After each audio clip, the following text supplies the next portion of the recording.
Welcome to The Explainer. Today we're going to talk about something that drives almost everyone crazy, budgeting. We're going to figure out why they fail so often, and more importantly, what we can do about it with a system that actually works. So, have you ever done this? You start the month, you've got this beautiful, perfect spreadsheet, you're feeling super motivated, and then by like week 2, it's all just completely fallen apart. If that sounds familiar, trust me, you are not alone. It's an incredibly common experience. But here's the thing I really want you to hear. It's not your fault. It's not about you lacking willpower or discipline. The problem is that the entire idea of traditional budgeting, well, it's kind of broken. You were given a map that just doesn't work in the real world. Okay, let's get right into it and expose the big lie that sits at the very heart of most budgeting advice. And that's this idea that you can, and you should, have perfect, predictable control over every single rupee you spend. Yeah, we're sold this fantasy of a neat, orderly financial life where everything is predictable. But reality is messy. A friend's birthday pops up. You have a really tough day at work and you stress shop, your car suddenly needs a repair.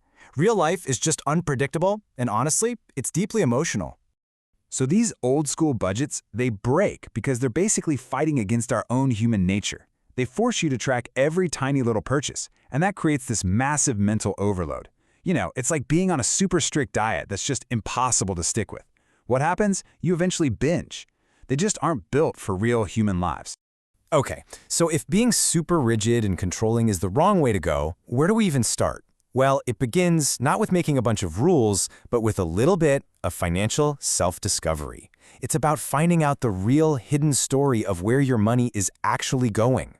Before you can even think about telling your money where to go, you have to get a really honest, and this is key, a judgment-free look at where it's been going this whole time. So you're not trying to control your money yet, you're just observing. And let me give you a perfect real-world example of this. There's this young professional, Sharia, and he agreed to do exactly this, track every single expense for 1 month, just to see the unvarnished truth of his spending habits. So as he was combing through his bank statement, he started noticing this pattern. Just a constant stream of these small, almost invisible digital payments for things like single cigarettes. Transactions that are so tiny they just don't even register in the moment. You just tap your phone to pay, it feels like nothing, it doesn't set off that little, hey, I'm spending money alarm in your brain. But these little payments, day in and day out, they start to add up. They start to write a financial story that, honestly, he didn't even know was being written. And boom, here's the reveal. All those tiny who cares payments added up to 2,500 rupees in just 1 month. That's money that was just vanishing, and that is the power of tracking. It's not to judge yourself, it's just to see.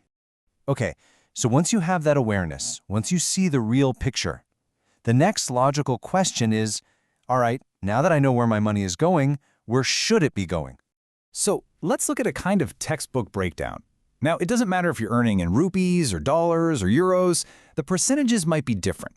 But the idea of having an ideal plan is universal. And on paper, it looks so clean, right? So logical, totally achievable. But then, that perfect plan immediately smashes into the messy, unpredictable wall of real life.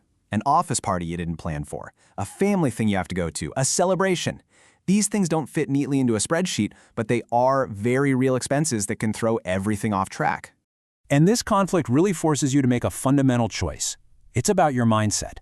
Do you operate by spending first and then just hoping there's something left over to invest, or do you completely flip the script? You invest first, and then you figure out how to live on what's left. The difference between those two is, well, it's profound. So this brings us to the good part, the actual solution. See, you don't need more willpower. You don't need a more complicated spreadsheet. What you need is a simpler, smarter system that actually works with your brain, not against it. And this system is often called the 3-bucket system. It's so simple, and it's designed to get rid of all that mental stress. So bucket number 1, you pay your future self first. The second your salary comes in, a piece of it is automatically sent to your investments. It's gone, off the table. Bucket 2, you cover your big fixed bills, rent, utilities, that kind of stuff. And then bucket 3, and this is the magic part, whatever is left is yours to spend, completely guilt-free. And I really want to stress this. The goal here is not to be stingy or deprive yourself. It's actually the opposite. It's about making one big, intentional decision to fund your future first. The rest is for living your life right now without feeling guilty about every little purchase. And when you make this shift, your entire relationship with money just transforms. It stops being this source of anxiety and guilt, and it becomes a tool for empowerment, for freedom. Ultimately, the best financial systems are the ones that accept that we're humans. They're realistic, they're flexible, and most importantly, they're automated. That way, our best intentions happen automatically, without us having to constantly force them. So let's just quickly recap the big ideas here. Forget the guilt from all those failed budgets. Just start with simple, judgment-free tracking to see what's really going on. Then make that crucial mindset shift to invest first. And finally, build a simple, automated system around that idea. Because in the end, this isn't about restriction at all. It's about designing a system that frees up your money, your time, and your mental energy so you can go out and build the life you actually want. Thanks for watching.